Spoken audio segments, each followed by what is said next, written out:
چې حج د بیت الله په مسلمان باندې فرض کله چې الله جل جلاله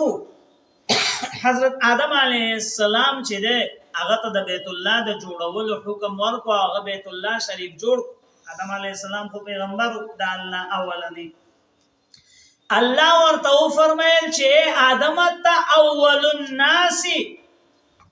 په دنیا کې اولنې بنی آدم ته او دا کور زما دا اول بیت وضع للناس ده اولنې عبادت خانه مخلوق لپاره جوړه شي دا او مقرر شي دا نو آدم ته د دې طواف کوا او دلته حج کوا دا وخت نه دا طواف او دا حج را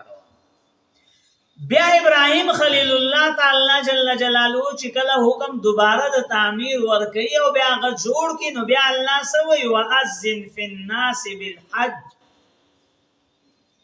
چې ابراهیم خلیل الله ته خلقو ته د حج اعلان وکړ پس اعلان وکړ خلقو ته چې راضی او د دې کور طواف کوي او حج کوي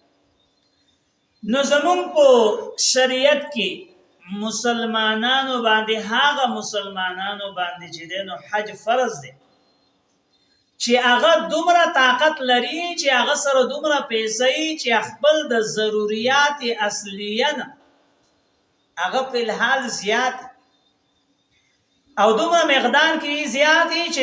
د دې زینا کرایا ټیکټ دا ورکول شي الته پر رسیدې شي د هغه ځای چې کم د خرچي ضرورت دی هغه په پوره کول شي او بیا واپسې ټیکټ د کیږي او د خپل کور ته په قلاره رسیدې شي او په دې دوران د کډي باندې هیڅ قسمه تنگسیا نه راځي هیڅ قسمه پریشانی هیڅ قسمه تنگسیا د په کډي ناراضي د په اسانتیا باندې دغه پیسو باندې الته رسیدې شي الته حج کول شي بیا دا غزینه په اسانتیا په دی باندې خپل کور ته واپس رسیدې شي دومره پیسې د سره خپل د ضرورت اصلیه نه زیات دي او کور والو باندې په حال تنگسیا ناراضي او لارې هم چې د نو صفادي سره جنگ جګړې او دا خبرې پکې نشته د مرګ یره پکې نشته او معذور هم دي نه ده نو په دغه سړی باندې حج فرض دی کده بیا د دین باوجود حج دا مسلمان نه کوي نو د ګناهګار دی ډیر لوی الله وی من کفر چې څوک د حج نه انکار کوي کفر کوي د حج نه حج د فرضیت نه انکار ته الله کافر وی منکر ته الله کافر انکار ته کفر وی او څوک چې حج هغه فرض غني خلق بغیر د باوجود د طاقت نه او بغیر څه د عذر نه زینا او کینا نو دا سړی عمل د کفر کوي د کفر عملونو نه یو عمل کوي د لپاره د چې د عمل پری کده په دغه حال کې د دنیا نه لاړو نو ډیر لوی ګناګار ډیر لوی جرم دی نو په هغه مسلمان باندې چې خپل د کور د ضرورتو نه اضافي هغه سره دومره پیسې چې د زینب بیت الله شریف ته په رسیدې شي کرایا ورکول شي دا غزي خپل اخراجات برداشت کول شي او بیا واپس خپل کور ته راتلی شي او په حال د پوکړی باندې څه قسمه تنګي ناراضي نو دغه سړي باندې حج د بیت الله شریف چې دنو هغه فرض د لپاره د چې د لار شي او د حج کوي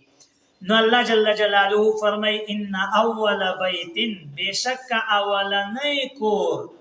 اولنې کور وضع للناس چې جوړ کړي شه او مقرر کړي شه د پاره د خلکو عبادت لپاره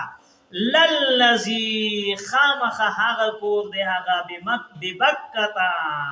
چې په بکه دی مکه مکرمه یو نوم دی دا مکه مکرمه خو هغه پورا خار ته ویل کیږي چې په کوم خار کې بیت الله شریف آباد دی او بکه خاص د هغه زینوم دی چې په کوم ځای باندې د بیت الله شریف عمارت جوړ دی هغه زینوم بکه نو هغه زید وجنه اوس پورا د مکه خار دویم نوم چې دی نو هغه بکه پرې وته دی